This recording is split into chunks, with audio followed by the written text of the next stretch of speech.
toi? Alors, j'espère que tu vas bien. Moi, en tout cas, je vais très bien par la grâce de Dieu. Alors, comme je vous disais, toute cette semaine, nous serons ensemble et nous allons aborder le sujet, les thèmes concernant les promesses. Voilà, les promesses que Dieu nous fait en tant que ses enfants. La semaine passée, nous avons abordé notre identité spirituelle, notre identité d'enfant de Dieu. Et aujourd'hui, avec moi, durant toutes ces semaines, nous allons parler un peu des promesses qui sont de quelques promesses, parce qu'il y a tellement de promesses dans la Bible que nous allons parler de quelques promesses. Alors, avant tout, tu vas prier avec moi pour que le Seigneur vienne nous disposer, pour que le Seigneur vienne nous parler, toi et moi. Au nom du Père, du Fils et du Saint-Esprit. Amen. Seigneur, mon Dieu, mon roi, je bénis ton nom. Merci pour cette journée que tu nous donnes. Merci. Nous sommes reconnaissants parce que tu nous as donné le souffle de vie.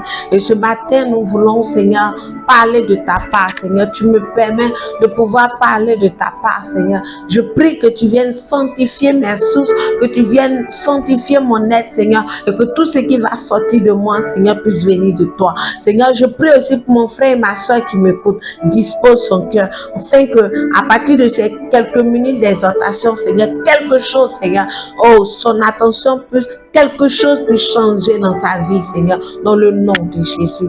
Amen. Alors, frères et sœurs, la nouvelle est bonne, comme on le dit. Aujourd'hui, nous abordons un peu les promesses. Et nous allons commencer par le verset que nous connaissons beaucoup. Voilà, beaucoup d'hommes connaissent ça. Matthieu 7:7. Ça fait partie des promesses que le Seigneur Jésus nous fait. Il dit, demandez, l'on vous donnera. Cherchez, vous trouverez. Frappez, on vous ouvrira. Alors le Seigneur est en train de te dire à toi et moi, parce que nous sommes enfants de Dieu, parce que nous avons été rachetés par lui, chaque fois que nous allons demander, nous allons recevoir. Quand nous allons chercher quelque chose, nous allons trouver. Et quand nous allons frapper à une porte, alors cette porte-là s'ouvrira. Frères et sœurs, je me suis demandé ce matin, mais quelle est la définition même de demander?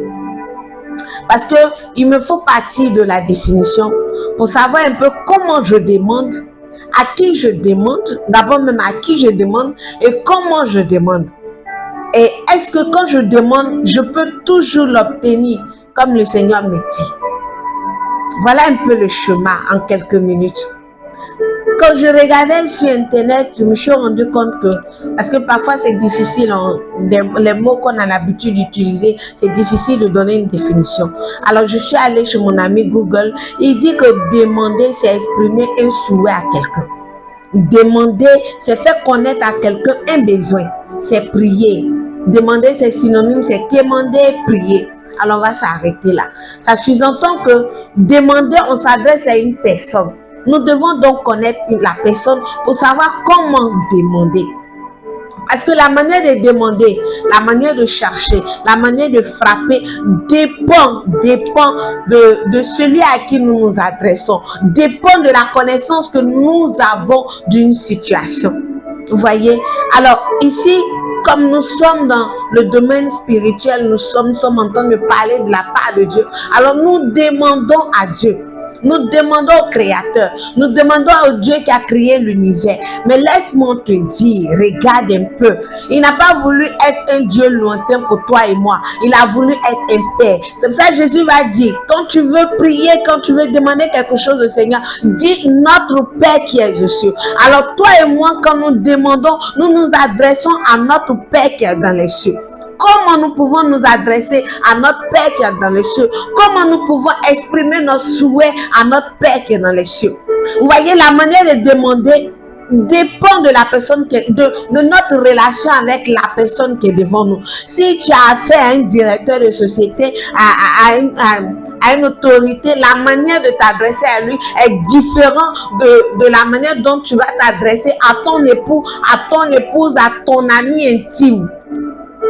Alors, il dit demandez, vous recevrez. Comment je demande? Aujourd'hui, je veux juste que durant toutes ces journées, tu te demandes, mais le Seigneur me dit de demander et je vais recevoir. Comment je demande? Qu'est-ce que je demande? Et pourquoi je demande? Parce que le résultat de notre demande dépend de la réponse à ces questions. Comment je demande? Pourquoi je demande? Saint Paul dit que vous demandez, vous ne recevez pas. Saint Jacques, pardonnez, vous ne recevez pas parce que vous demandez mal. Il y a certaines personnes dans la prière, ils parlent à Dieu comme s'ils parlaient à quelqu'un de lointain. Non, c'est ton Père. La manière de demander dépend de comment de quelle relation il y a entre toi et Dieu. Donc, la manière de demander, comment demander dépend de comment est-ce que tu vois Dieu.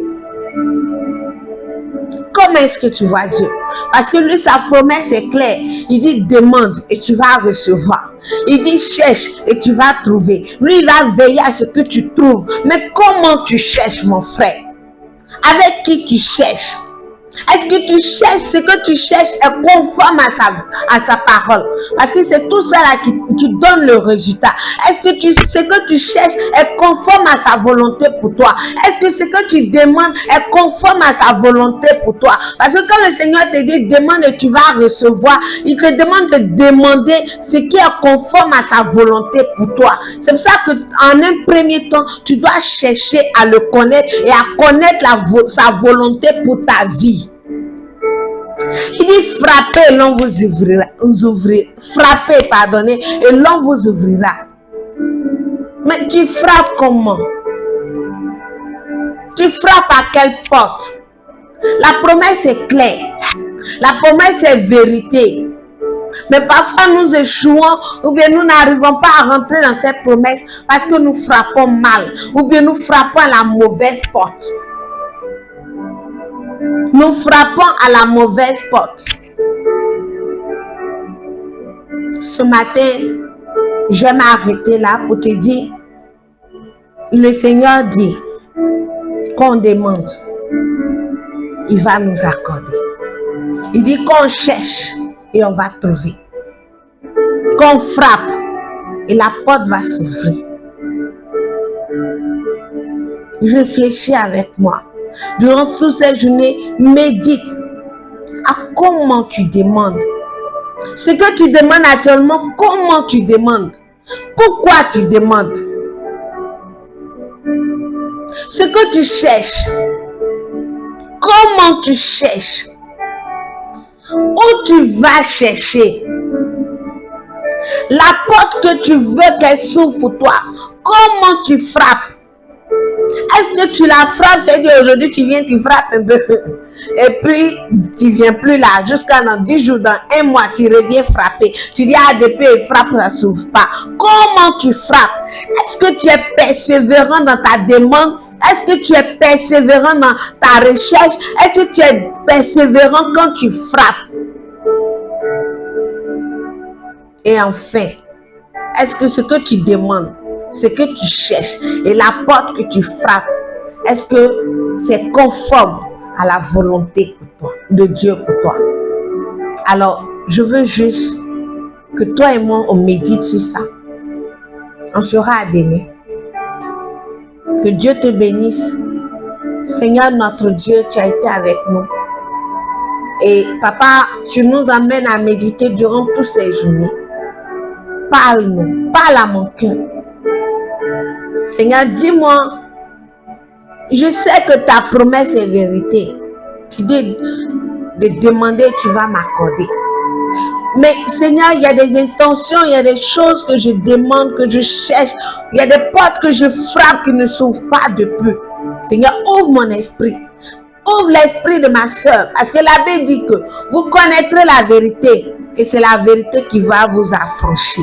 Seigneur, donne-nous de connaître la vérité. Afin que papa, nous soyons affranchis. Et que cette promesse s'attache à notre vie. Dans le nom de Jésus.